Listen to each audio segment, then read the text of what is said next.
여러분은 독일의 디트리 보네포를 잘 아십니다. 너무 많이 들었고 잘 알고 있는 분이기 때문에 이미 기억하실 겁니다. 보네포, 그는 나치 체제를 굉장히 싫어했습니다. 그래서 그는 나치에 대한 신앙적 저항을 했던 사람 뿐만 아니라 그들이 하는 행위가 싫어, 그래서 유대인들을 돌보고 보호하고 그런 그들을 위한 활동을 전개했던 사람, 보네포였습니다. 뿐만 아니라 히틀러 제거될 대상이다 해서 암살하려고 한 그 계획에 참여했다 해서 이 크게 보면 이 세 가지 죄 때문에 그는 체포되었고 폴로센베르크 수용소에 수감이 된 거예요. 그렇게 지내는 보네포는 결국 1945년 4월 9일 마지막으로 같이 수감되었던 사람들에게 시편 92편을 읽어주고 기도하고, 그리고 순교를 당합니다. 그리고 그가 남긴 마지막 말이 우리 가슴을 찡하게 합니다. 그 말은 이런 말이었어요. 이것은, 이런 상황이죠. 이게 자기가 죽는 모든 상황까지를 포함해서 이것은 끝이 아니라 새로운 시작입니다. 신금을 울려주는 마지막 한마디를 남겼습니다. 왜 그런 얘기를 했을까? 하나님은 영원하시고, 할렐루야, 하나님은 영원하시고 하나님 나라 또한 영원하기 때문에 내가 지금 순교를 당하는 것이 끝이 아니라 새로운 시작이라고 그렇게 고백한 줄 믿으시기 바랍니다. 오늘 본문을 보면 이스라엘이 바벨론의 포로가 되어 있는 상태입니다. 그런 순환을 겪는 상황 속에서 하나님과 이스라엘 백성들의 사이에 굉장한 트러블이 생겼어요. 그 가운데 주신 메시지가 오늘 이사야 40장 말씀입니다. 바벨론 포로가 되어 끌려간 이스라엘 백성들이 되어보시기 바랍니다. 그리고 내가 포로가 돼서 지금 끌려온 상태다라는 그 마음을 가지고 말씀을 들으시기 바랍니다. 할렐루야, 할렐루야. 말씀 잘 들어요. 말씀 잘 들으시기 바랍니다. 오늘 중요한 말씀을 해요. 잘 들으셔야 돼요. 그들이 포로가 된 이후에 그들의 삶을 우리가 구태여 얘기하지 않아도 뻔한 겁니다. 쉽지 않죠. 어렵죠. 무시당하죠. 투명인간 취급하죠. 억누르고 뭐 그런 상황들이 전개된다는 것은 너무나 잘 알아요. 네. 하나님은 그런 그들의 고난과 고통, 탄식을 보고는 계신 건지, 그들의 불평과 불만을 가지고 하나님께 탄식하며 기도하는 소리를 듣고는 계신 건지, 70년이 차도록 그럼에도 불구하고 하나님은 임재의 흔적을 보이지 않습니다. 소리도 내지 않았습니다. 그런 영적 적막함 속에 침묵을 깨는 소리가 있었습니다. 하나님은 이사야 선지자를 통해 세상의 힘과는 전혀 다른 당신의 완전한 힘에 대하여 40장은 전체를 통해서 이야기를 합니다. 그렇습니다. 말씀하신 대로 하나님은 전지전능하신 분, 전지전능하신 분, 무수부재하신 분, 지금 예배를 드리는 여기도 계신 분, 여러분들이 어디를 가나 거기 계신 분, 하나님이십니다. 다 인정합니다. 그런데 그 힘을, 하나님이 가지고 있는 그 전지전능하신 힘을 도대체 언제 사용하시려고 그러는 거예요? 여호와께로부터 오는 그 능력은 당시에 포로가 된 이스라엘 백성들을 보면서 왜 발휘하시지 않는 거예요? 이스라엘이 자신의 현장 속에서 보니까 하나님의 전지전능하신 능력은 무용지물인 거예요. 아무 소용없습니다. 하나님의 전지전능하시면 뭐합니까? 자신들은 포로가 돼서 이렇게 힘든 삶을 살고 있는데, 그래서 탄식하며 기도하고 있는데, 희망이 다 무너지고 있는데, 오랫동안 그들에게 무시를 당하며 70여 년 동안 그렇게 살고 조롱당하며 고통 속에 살고 있는데, 억울한 일을 당해도 하소연할 데가 없는데, 그래도 하나님이라고 믿고 신뢰하고 그랬던 우리의 하나님이신 하나님은 그들에게는 없는 거예요. 그런 삶이 하루 이틀 1년 10년 20년이 아니라 70년이 다 차고 있는데, 하나님의 약속을 믿고 기다리는 이때나 저때나 하면서 언제 하나님이 나타나실까, 말씀하실까, 등장하실까를 생각하며 기다리고 있는데, 여전히 하나님은 감감무소식입니다. 지금요, 여러분이 포로가 됐다고 생각하고 들으시라고 했어요.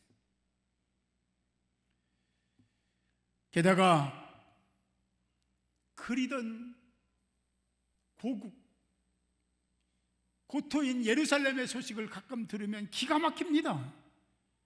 성전은 폐허가 돼서 아무도 들락거리지 않고 숲으로 우거져 있고, 남은 백성들은 자신들보다 더 궁핍하게 살면서 그나마 가지고 있는 것까지도 수탈을 당하고 있는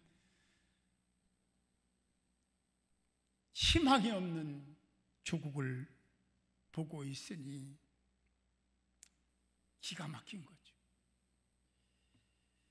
그들이 어떤 마음을 가졌는지는 충분히 이해할 만하지 않습니까? 답답하기 그지없는. 그들은 하나님이 어떤 분이시라는 것을 체험한 사람도 있고 들어서 아는 사람도 있고 하나님에 대해서 알고 있습니다. 세상에 세속사에 형성된 권세나 그런 힘과는 전혀 다른 힘을, 원초적인 힘을 가지신 하나님, 완전하고 완벽한 능력을 지니신 하나님이시라는 사실도 알고 있어요. 그래서 기대하고 소망하는 겁니다. 그런데 하나님은 여전히 침묵하고 계신 거예요. 그들이 생각할 때는요, 아, 우리를 외면하시는구나, 우리를 버리셨구나, 그런 생각을 하게 만들 수밖에 없는 하나님의 무응답의 상황들이 전개됐던 거죠. 하나님은 답답해하고 불평불만하는 이스라엘 백성들에게 드디어 소리를 내십니다. 이스라엘아, 내가 어찌하여 이르기를 내 길은 여호와께 숨겨졌으며. 이스라엘 백성들의 길을 하나님께는 숨겨져 있어. 하나님 몰라, 관심이 없어, 개입하지 않아. 내 송사는, 내 억울함은 하나님께로부터 벗어났어. 하나님이 하실 수 있는 영역이 아니에요. 그래서 하나님은 포기했어. 그렇게 버림받은 거야. 이런 생각을 하고 있느냐? 또 이렇게 말씀하십니다. 너희가 알지 못하였느냐 듣지 못하였느냐 태초부터 너에게 전하지 아니하였느냐 땅의 기초가 창조될 때부터 깨닫지 못하였느냐 그는 땅 위에 궁창에 앉으신 자라 땅의 늘 메뚜기 같으니라 그가 하늘을 차일같이 펴셨으며 그것을 거할 천막을 같이 치셨고 귀인들을 배하시며 세상의 사사들을 헛되게 하시나니 이렇게 이사야 선지자를 통해서 하나님이 누군지 어떤 분인지 어떤 능력을 갖고 계신 분인지를 말씀하고 있다는 거예요.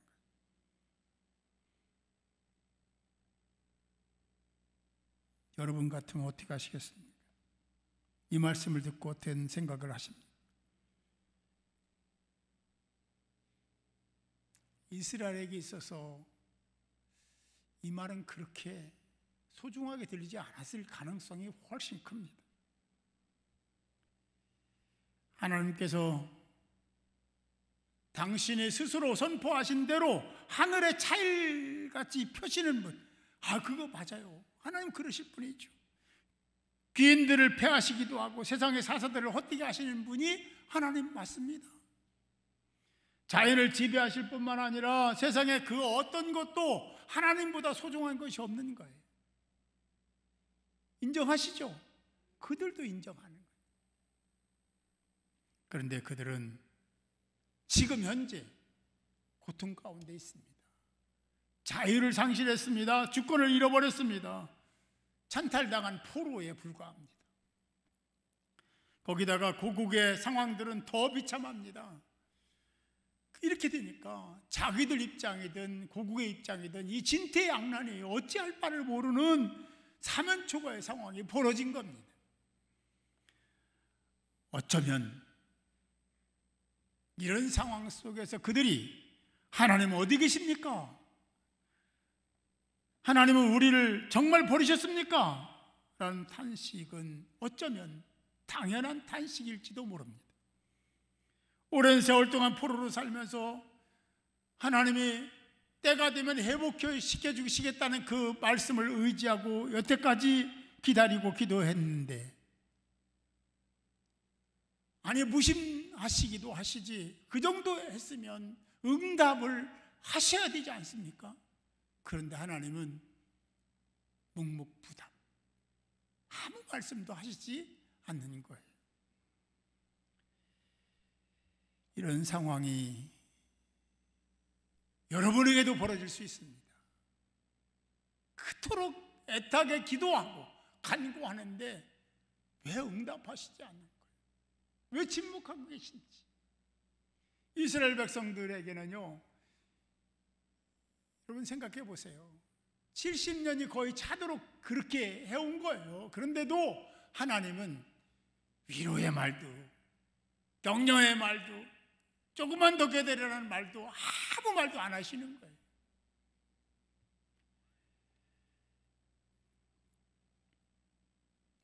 그런 상태가 되니까 이스라엘은 하나님이 우리를 버렸다, 하나님 우리 기억하지 않아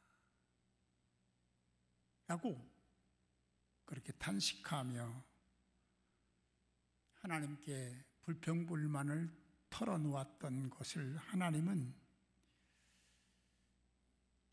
오늘 40장을 통해서 내가 누군지, 어떤 힘을, 어떤 능력을 갖고 있는지에 대한 얘기를 하시는 겁니다.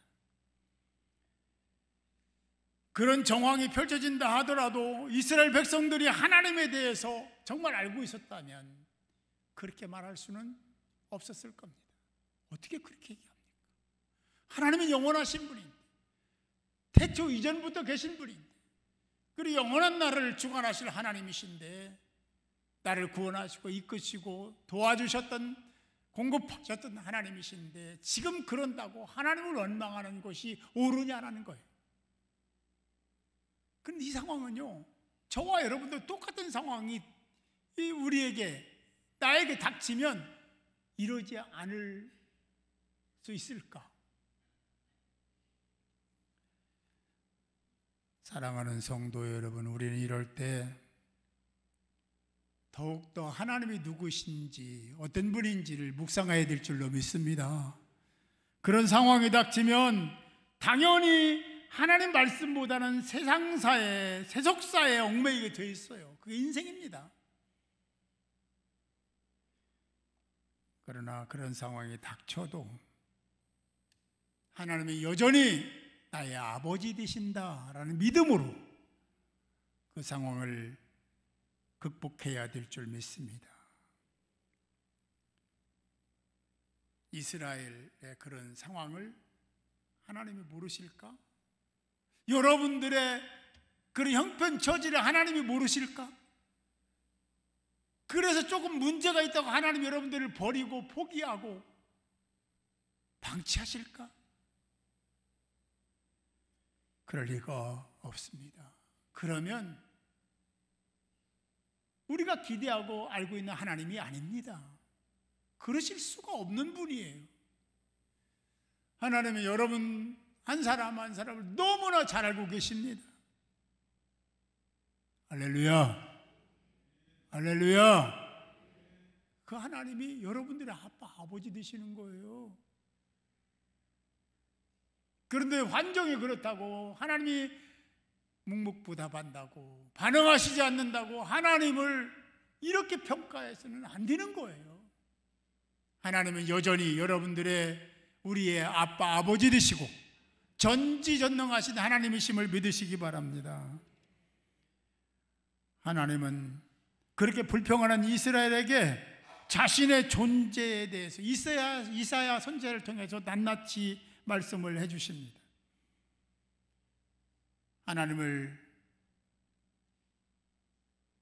사랑하고 의지하고 끝까지 그러면 하나님이 그들을 이렇게 세워주시겠다고, 보장해 주시겠다고, 피곤치 않게 하시겠다고, 명철에 한이 없으신 그분이 도와주시겠다고 약속을 하고 계심을 믿으시기 바랍니다. 청년이라도 지쳐 기진맥진 할지라도 장정이라도 비틀거리며 넘어져 실패를 거듭한다 할지라도 하나님은 여전히 그들 곁에 있음을 말씀하십니다. 31절을 같이 읽습니다. 31절 읽겠어요? 여기 보세요. 네. 읽습니다. 시작.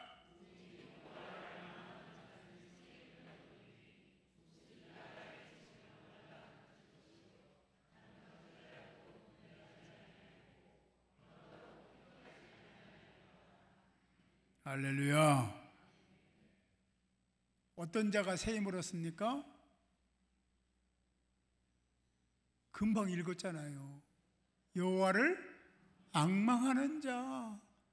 앙망하는 자가 뭡니까? 앙망이 뭡니까? 이 카와라는 뜻이 뭡니까?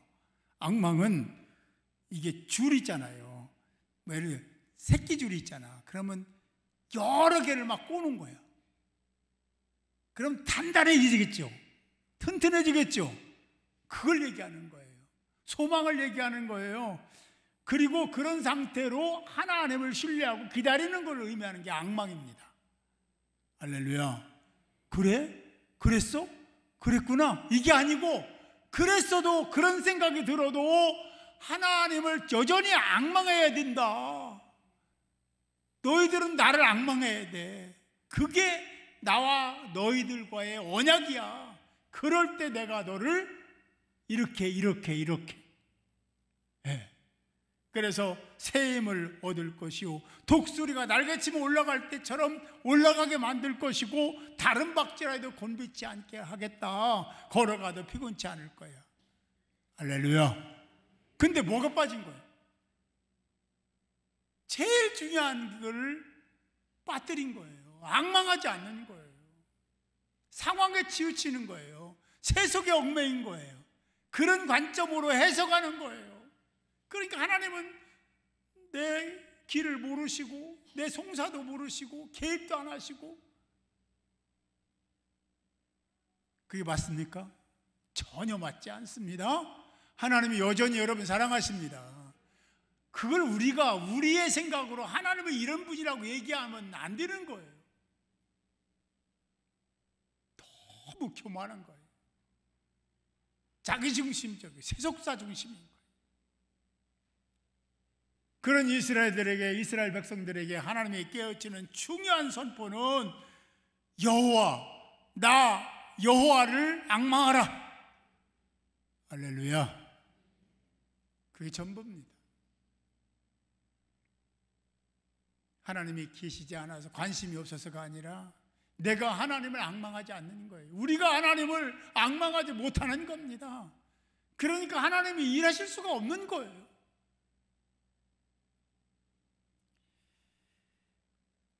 하나님과 관계를 더 결속하는 여러분들이 되시기를 바랍니다. 그러면 독수리가 날개치며 올라갈 때 얼마나 힘차게 비상을 합니까? 그런 것처럼 너희도 그렇게 될 것이다라고 약속해 주셨음을 믿으시기 바랍니다.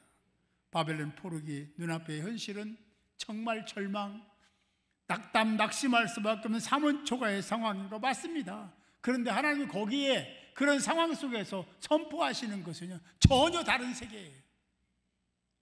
회복해 주시겠다, 원상 회복해 주시겠다 말씀하심을 믿으시기 바랍니다. 때가 차면, 하나님의 때가 되면, 내가 기도한다고 내 때대로 내가 그렇게 부르짖어 기도한다고 하나님이 우리가 원하는 대로 그때 해주시는 것이 아니라 하나님의 때가 따로 있습니다. 기다려야죠. 앙망하며 기다려야죠. 여전히 기다려야죠. 왜냐하면 하나님은 잊지 않고 계시니까. 여러분 형편처지 상황을 하나님이 모르실 리가 전혀 없어요. 내가 앙망 안 하는 거예요.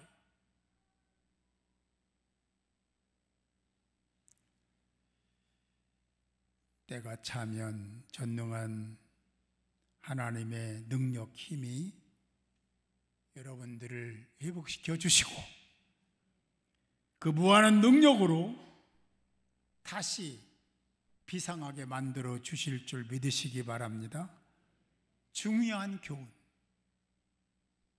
딱 한 가지입니다. 여호와를 앙망하라. 다른 데 답이 있지 않습니다. 근데 사람들은 다른 데 답이 있는 것처럼 생각해요.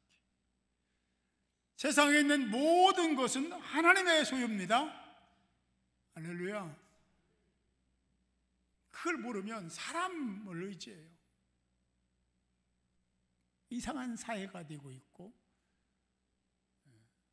필요한 사회가 되고 있는 거예요.